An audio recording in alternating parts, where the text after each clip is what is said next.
Symbol के बारे में हम लोग डिस्कस कर रहे हैं। That symbol is known as implies, और उसका निशान इस तरह का कुछ बनता है, इम्प्लाइज। ठीक है ना, समझ रहे हैं। आपको सिंबल इधर मिलेंगे, जब आप पेज पलटाएंगे पेज नंबर 330, बहुत सारे सिंबल आपको मिल जाएंगे। उसमें से 12वां नंबर का सिंबल देखिए, इम्प्लाइज। पेज नंबर 330 में 12वें नंबर का सिंबल इम्प्लाइज। वो मैंने यहाँ नोट नहीं करवाया है बोर्ड में, मैं चाहूँ तो आपको बहुत इसके अलावा भी 20-30 सिंबल और बता सकता हूँ, लेकिन क्या फ़ायदा, आपके काम का तो है नहीं इस साल, फालतू आपको क्यों हम रटवाएं। ठीक है ना, इसलिए हम आपको नोट नहीं करवा रहे हैं। आप अपनी बुक में देखेंगे 12-13 सिंबल सफिशिएंट हैं 10th का मैथ कवर करने के लिए। ये एक ऐसा पर्टिकुलर सिंबल है जो सबसे अलग सिंबल है, और इसका लॉजिकल मीनिंग आपको समझना है कि ये कैसे यूज़ होता है, कब यूज़ होता है, किस लिए यूज़ होता है। समझ गए कि नहीं समझे? समझे ना, इसको समझिएगा। 1-2 एग्जाम्पल्स हम लोग समझते हैं। जैसे बुक का ही एक स्टेटमेंट मैं कोट कर रहा हूँ, if x square is equal to 4। अगर किसी नंबर का, मान लो x कोई वेरिएबल कोई रियल नंबर है, मान लीजिए x क्या है, कोई भी रियल नंबर, किसी भी रियल नंबर का स्क्वायर हम करते हैं तो वो 4 आता है। तो इस रियल नंबर की वैल्यू 2 भी हो सकती है, -2 भी हो सकती है, होगी कि नहीं? वो प्रैक्टिकली हमको दिख ही रहा है। देखिए, अगर x square is equal to 4 है तो अगले स्टेप में मैं इस स्क्वायर को उधर भेजूंगा तो ये रूट में आ जाएगा। अब आपको पता है ये रूट से बाहर जब भी निकलेगा तो एक सेट कंप्लीट हुआ, बाहर निकलेगा तो प्लस माइनस के साथ निकलेगा, तो ये प्लस माइनस बन के 2 निकलेगा, यानी एक बार +2 भी है, एक बार -2 भी है। तो x की वैल्यू +2 भी हो सकती है और x की वैल्यू -2 भी हो सकती है, ये सब आप जानते हैं।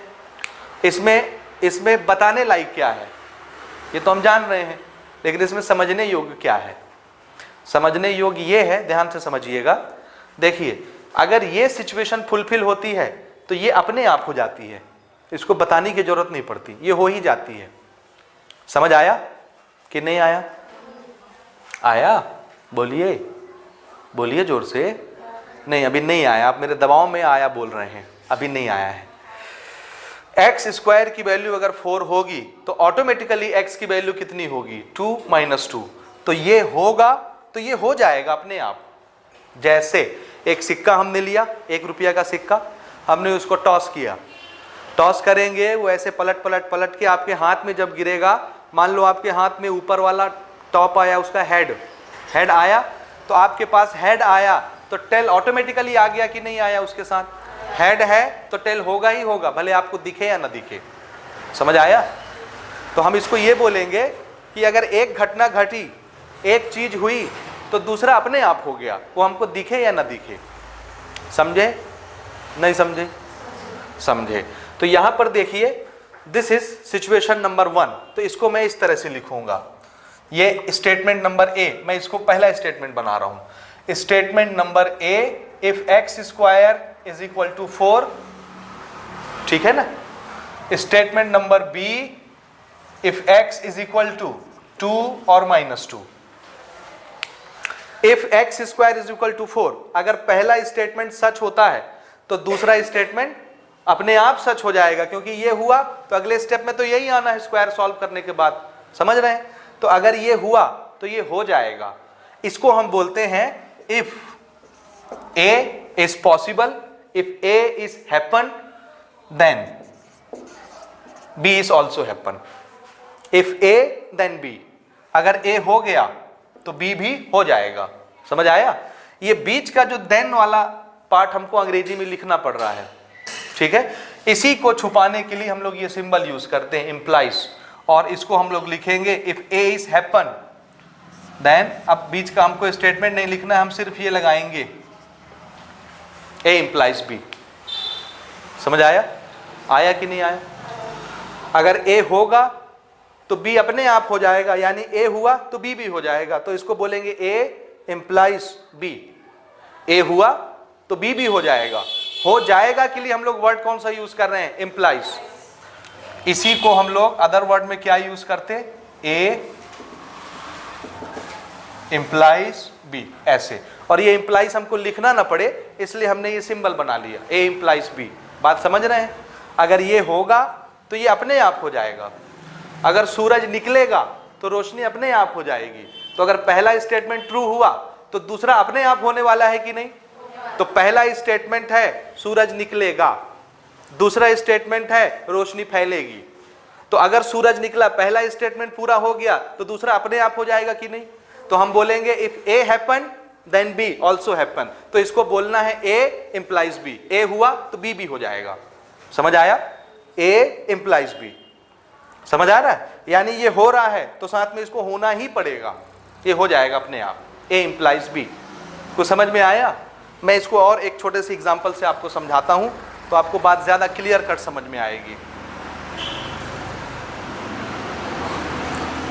जैसे स्टेटमेंट नंबर ए देखिए, मान लीजिए एक ट्राइंगल है A B C, this is an equilateral triangle.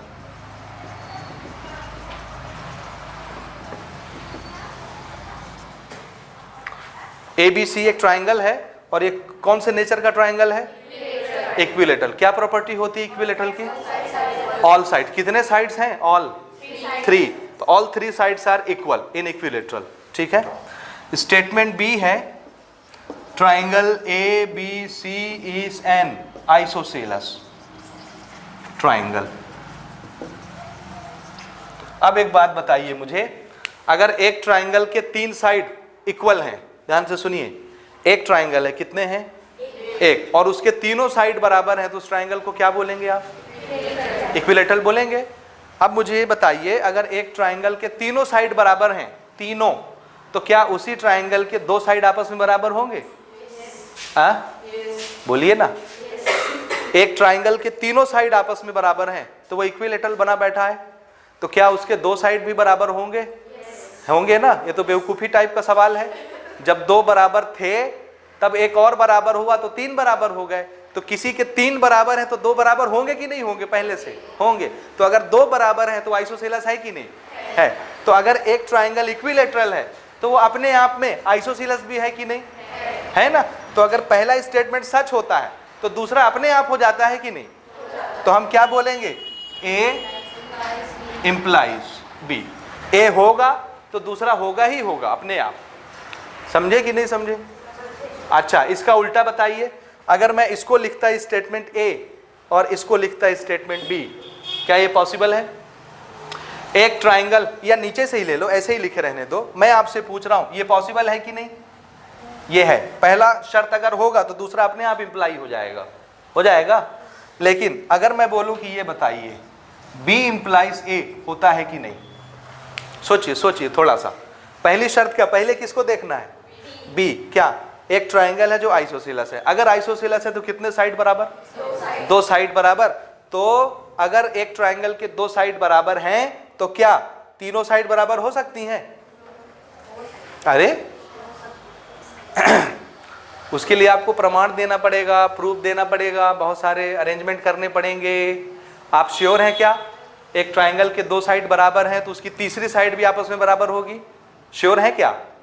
नहीं है श्योर, नहीं है श्योर भाई। हो भी सकता है ना, क्या श्योर है 100%? बोलिए बोलिए, श्योर है 100%? एक जुगनू टिमटिमाएगा तो रोशनी फैलेगी, श्योर है आप फैलेगी? बोलिए बोलिए। एक जुगनू टिमटिमाया, रोशनी फैलेगी कि नहीं?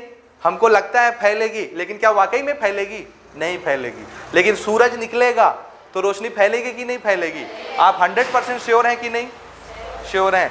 एक ट्राइंगल आइसोसेलस है, सिर्फ 2 साइड बराबर हैं, तो क्या उसकी तीसरी साइड बराबर होगी? कंपलसरी है क्या? नहीं। तो एक आइसोसेलस है तो क्या वो इक्विलेटरल बन सकता है? नहीं बन सकता, नहीं हो सकता। लेकिन अगर एक इक्विलेटरल है तो वही आइसोसेलस होगा कि नहीं होगा? होगा, 100% यकीन है। तो ए अगर होता है तो बी हो जाता है, लेकिन अगर एक आइसोसेलस है तो जरूरी है कि वो इक्विलेटरल बनेगा? नहीं है। तो बी इंप्लाइज ए पॉसिबल है कि नहीं? नहीं, नॉट पॉसिबल, ये नहीं होगा। समझ आ रहा है कि नहीं आ रहा है? आ रहा है ना ये चीज समझ में? पक्का? तो जब एक चीज हो और दूसरी अपने आप हो जाए तो उसके लिए हम लोग क्या सिंबल यूज करते हैं? इंप्लाइज। याद रहेगा आपको? याद रहेगा? ये बहुत बेसिक सी बात है और इसको थोड़ा सा आपको सोचना पड़ेगा। ये आगे हम लोग यूज करेंगे किसी एक इर्रेशनल नंबर को इर्रेशनल नंबर प्रूव करने के लिए। एक नंबर इर्रेशनल है लेकिन आपको प्रूव करना पड़ेगा कि वो इर्रेशनल है। समझ आया? तो वहां हम लोग इसको यूज करेंगे। आर.डी. शर्मा की बुक में इसके ढेरों एग्जाम्पल मौजूद हैं इस तरह के, ठीक है, और उन्होंने ये साइन बहुत यूज किया है जगह जगह। हम लोग अपने प्रैक्टिकल मैथ्स में यूज नहीं करते, 9th-10th में स्टेट बोर्ड के मैथमेटिक्स में नहीं यूज करते। CBSE बोर्ड्स में जब आर.डी. शर्मा पढ़ाते हैं टीचर्स, तो उसमें जगह जगह आर.डी. शर्मा में ये सब सिंबल्स यूज किए जाते हैं इम्प्लाइज का। तो इसका मीनिंग समझिए आप इम्प्लाइज का। एक और बढ़िया सा एग्जांपल इसके बाद के स्टेटमेंट में दिया है, इसको पढ़िए, स्टेटमेंट नंबर 2, ठीक है। इसको मिटा दूं मैं? नहीं, यहां पर आ जाते हैं ना, इसको मिटा रहा हूं मैं। स्टेटमेंट नंबर 2 क्या बोलता है बुक में, पढ़िए। देखिए statement number 2, if m is a multiple of 9 then m is also multiple of 3। ध्यान से समझिएगा ना। स्टेटमेंट नंबर 2 मैं डायरेक्ट लिखता हूं, 2 स्टेटमेंट ना। पहला स्टेटमेंट ए वाला है, m इज मल्टीपल ऑफ 9। दूसरा स्टेटमेंट है m इज ए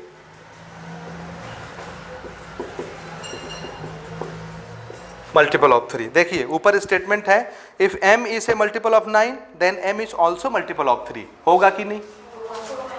m को कोई नंबर सोचो ना, नंबर।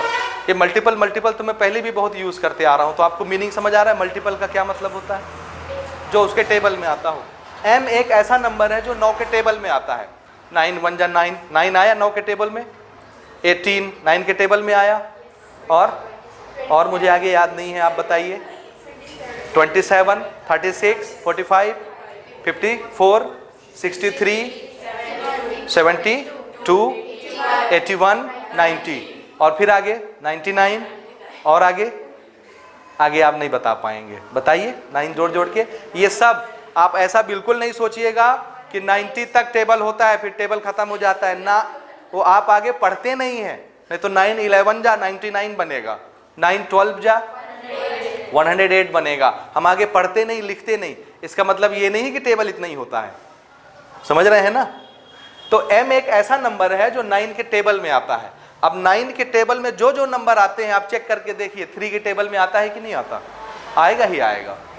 तो जो नंबर 9 का मल्टीपल होगा, 9 के टेबल में आएगा, कंपल्सरली वो 3 के टेबल में भी आएगा। तो अगर ये पहली बात सच होती है तो दूसरी अपने आप सच हो जाती है कि नहीं?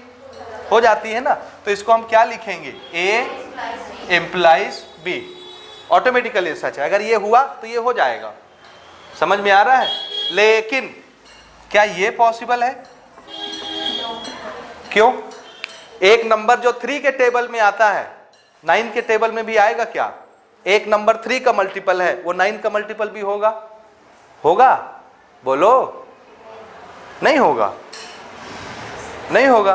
3 के टेबल में 27 आता है कि नहीं आता? 9 के टेबल में 27 आता है कि नहीं? तो मल्टीपल है कि नहीं? नहीं है, नहीं है। आंसर है। हाँ, दूसरे एग्जाम्पल में फिर हम फंसेंगे। जैसे आप क्या बोल रहे हैं? 15। 3 के टेबल में 15 आता है लेकिन 9 के टेबल में 15 नहीं आता। 3 के टेबल में 6 आता है, 9 के टेबल में 6 नहीं आता। तो ये 6 हो गया, 3 हो गया, 3 6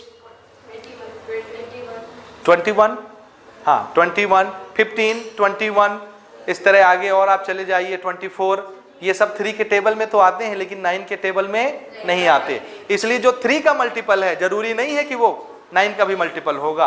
तो ये अगर होगा तो जरूरी नहीं कि ये होगा। समझ रहे हैं? इसलिए ये इंप्लाइज नहीं चलेगा, दिस इज नॉट पॉसिबल। लेकिन ये चलेगा कि नहीं? तो जो नहीं होगा उसको आप लिखेंगे भी नहीं, क्योंकि जहां आपने ये लिखा, ये सिंबल लगाया, इसका क्या मतलब पढ़ा जाएगा कि ये हुआ तो ये हो जाएगा। इसलिए इसको लिखना ही नहीं है। ऐसे इंप्लाइज वहीं लगेगा जहां ये हुआ तो ये हो गया, वहीं लगेगा इंप्लाइज। समझ आया कि नहीं आया? ये इसके 2 एग्जाम्पल है इंप्लाइज के, बन जाएंगे आपसे। इंप्लाइज का मीनिंग समझ आए? कहां लगाते हैं? एक घटना घटी, उसके साथ दूसरी घटनी ही घटनी है तो इंप्लाइज लगाते हैं, ठीक है? अदरवाइज नहीं लगाएंगे। ये नोट कर लें।